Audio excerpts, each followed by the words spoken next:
Goeiedag en baie welkom by Woordspeel, waar ons vandag weer in die woord inkyk en ons wil Jesus daarin raak sien en ons wil onsself onderwerp aan sy woorde, aan sy voorbeeld, aan sy beginsels, sodat ons deur die Heilige Gees getransformeer kan word om meer soos hy te lyk. Ek lees vandag Matteus 13 en die tema is, dis die moeite werd. Verse wat vir my uitspring is Matteus 13 vers 41, se B-gedeelte en tot en met vers 45. En ek lees vir jou Matteus 13, 41 tot 45. Hulle sal alles wat sonde veroorsaak en almal wat God se wet oortree uit my koninkryk verwyder en hulle in die brandende oond gooi. Daardie mense sal bitterlik huil en van selfverwyd op hulle tande kners. Dan sal die wat reg voor God gelewe het soos die son skitter in die koninkryk van hulle Vader. Daar kom 'n dag aan die einde van hierdie era waar die pyn en die volharding, die dissipline, die regte keuses, die vervolging in die naam van Jesus, waar dit alles die moeite werd gaan wees. Op daardie dag sal die wat die tydelike genot van tydelike en sondige plesiere en maklike keuses wat dit gekies het, hulle sal spyt wees. Hulle sal met selfverwyd op hulle tande kners. Dan sal hulle wens, hulle kan teruggaan en eerder God se wil kies en gehoorsaam wees, al is dit moeilik, al was dit moeiliker, maar hulle sal dan nie kan nie, hulle sal nie kan teruggaan nie.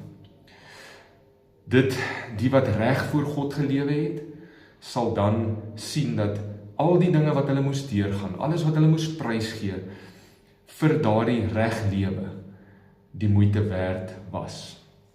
Elke keuse wat ek moet maak, bevat 'n mate van pyn. Ek kies nou eerder die pyn van die regte ding doen, maar later erf ek die ewige beloning van vreugde en van vrede, of ek kies nou die tydelike genot van die maklike keuses, van dit doen wat tydelik is en lekker lyk, maar ek erf dan spyt en pyn.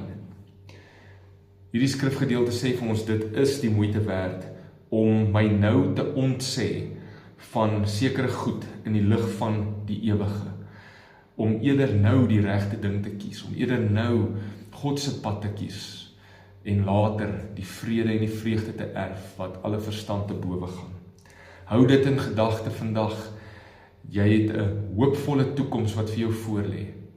Moenie dit prysgee vir tydelike genot nie, tydelike maklik, tydelike verryking nie.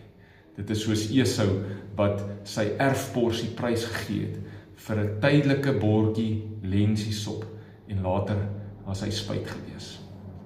Kom ons kies vandag die regte ding, al is dit die moeilike ding. Kom ons bid saam. Heilige Gees, help my om vandag die moeilike te verduur en te volhard, sodat ek nie eendag spyt sal wees wanneer Jesus terugkeer nie. Ek kners eerder nou op my tande, as om vir ewig van spyt en skaamte op my tande te kners. Amen. Die Here seën jou, deel hierdie met iemand wat dit dalk vandag nodig het om te hoor. Subscribe op die YouTube kanaal, sodat jy kan deel wees van hierdie reis. Die Here seën jou.